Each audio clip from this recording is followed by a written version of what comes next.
गोरखाओं की आवाज को बुलंद करने के लिए चैनल को सब्सक्राइब करें और खबर को लाइक शेयर करें। Me for this briefing on our actions earlier this morning, Colonel Sophia Qureshi and Wing Commander Vyomika Singh. I will request them to share some details regarding Operation Sindoor with all of you.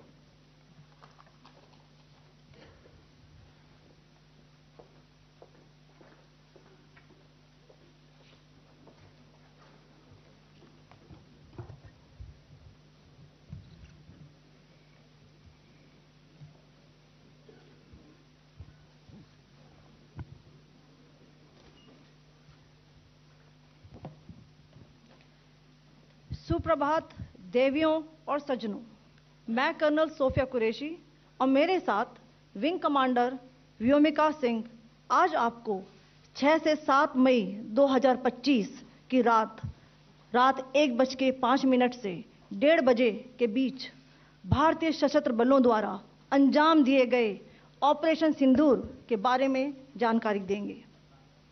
Operation सिंदूर 22 अप्रैल को पहलगाम में हुए विभत्स आतंकवादी हमले के शिकार मासूम नागरिकों व उनके परिवारों को न्याय देने के लिए लॉन्च किया गया था। इस कार्रवाई में 9 टेररिस्ट कैंप्स को टारगेट किया गया और पूरी तरह से इसे बर्बाद किया गया। पाकिस्तान में पिछले 3 दशकों से टेरर इंफ्रास्ट्रक्चर का निर्माण हो रहा है। इसमें recruitment, indoctrination centres, training areas व लॉन्च पैड शामिल थे, जो पाकिस्तान और पाक अधिकृत जम्मू कश्मीर POJK दोनों में फैले हैं। Operation Sindoor was launched by Indian Armed Forces to deliver justice to the victims of Pahalgam terror attack and their families. 9 terrorist camps were targeted and successfully destroyed. Over the last 3 decades, Pakistan has systematically built terror infrastructure. It is a complex web of recruitment and indoctrination centers, training areas for initial and refresher courses, and launch pads for handlers. These camps are located both in Pakistan as well as Pakistan-occupied Jammu and Kashmir areas. Some of the well-known training camps are located, as you can see on the screen. They are distributed from Savai Nala in the north, counting to approximately 21, ending at Bhagalpur to the south. इन लक्ष्यों का चयन विश्वसनीय intelligence सूचनाओं के आधार पर हुआ ताकि आतंक गतिविधियों की रीढ़ तोड़ी जा सके, और यह खास ध्यान दिया गया कि निर्दोष नागरिकों और सिविलियन इंस्टॉलेशन को नुकसान न पहुंचे। The selection of these targets for Operation Sindoor was based on credible intelligence inputs and role of these facilities in perpetrating the terror activities. The locations were so selected to avoid damage to civilian infrastructures and loss of any civilian lives. This was done with due diligence, and the camps selected for targeting and their engagement will now be shown to you one by one. POJK के targets मैं आपको बताना चाहूंगी। सबसे पहले सवाई नाला camp Muzaffarabad, जो कि POJK के लाइन ऑफ कंट्रोल से 30 किलोमीटर दूर है। यह एक लश्कर-ए-तौयबा का ट्रेनिंग सेंटर था। 20 अक्टूबर 2024 सोनमर्ग, 24 अक्टूबर 24 गुलमर्ग, 22 अप्रैल 2025 पहलगाम, इन हमलों के आतंकियों ने यहीं से प्रशिक्षण लिया था। सैयदना बिलाल कैंप मुजफ्फराबाद, यह एक जैश-ए-मोहम्मद का स्टेजिंग एरिया है। यह हथियार, विस्फोटक और जंगल सर्वाइवल ट्रेनिंग का केंद्र भी था। गुलपुर कैंप कोटली, यह LOC से 30 किलोमीटर दूर था। लश्कर-ए-तौयबा का बेस था, जो रजौरी पुंछ में सक्रिय था। 20 अप्रैल 2023 को पुंछ में और 9 जून 2024 को तीर्थ यात्रियों के बस हमले में यहीं से आतंकी को ट्रेन किया गया था।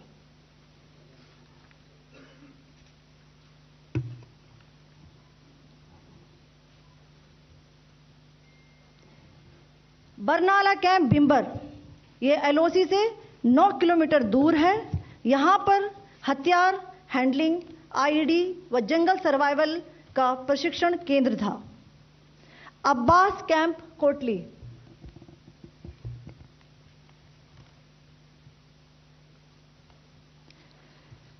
यह एलओसी से 13 किलोमीटर दूर है। लश्कर तौयबा का फिदाइन यहां तैयार होता था। इसकी कैपेसिटी 15 टेररिस्ट को ट्रेन करने की थी।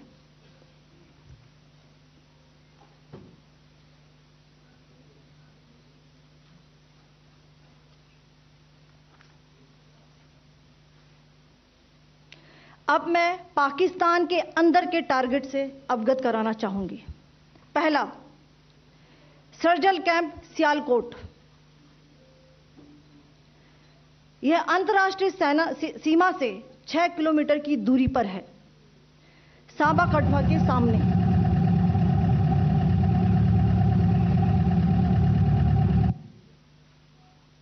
मार्च 2025 में जम्मू एंड कश्मीर पुलिस के 4 जवानों को की जो हत्या की गई थी, उन आतंकवादियों को इसी जगह पर ट्रेन किया गया था। दूसरा, महमूना जाया कैंप सियालकोट। यह 18 से 12 किलोमीटर आईबी से दूर था। हिजबुल मुजाहिदीन का बहुत बड़ा कैंप था। यह कठुआ जम्मू क्षेत्र में आतंक फैलाने का नियंत्रण केंद्र था। पठानकोट एयरफोर्स बेस पर किया गया हमला भी इसी कैंप से प्लान और डायरेक्ट किया गया था। मरकज ताइबा मुरीद के, यह आईबी से 18 से 25 किलोमीटर दूरी पर है। 2008 के मुंबई हमले के आतंकी भी यहीं से प्रशिक्षित हुए थे। अजमल कसब व डेविड हेडली भी यहां ट्रेन हुए थे।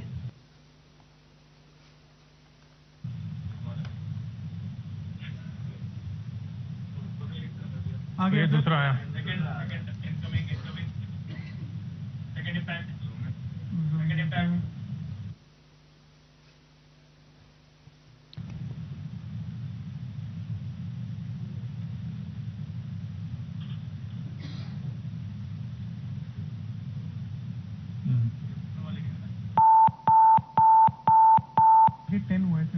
टारगेट 10 हुआ, एंक्लोजर सेम ही है।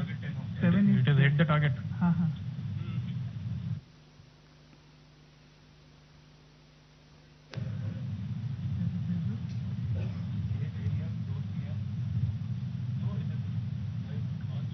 आ गया सर, इम्पैक्ट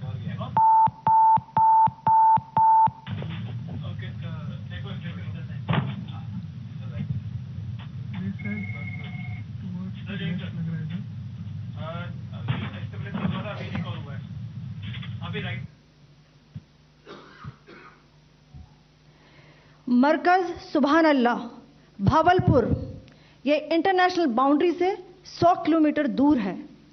जैश ए मोहम्मद का मुख्यालय था।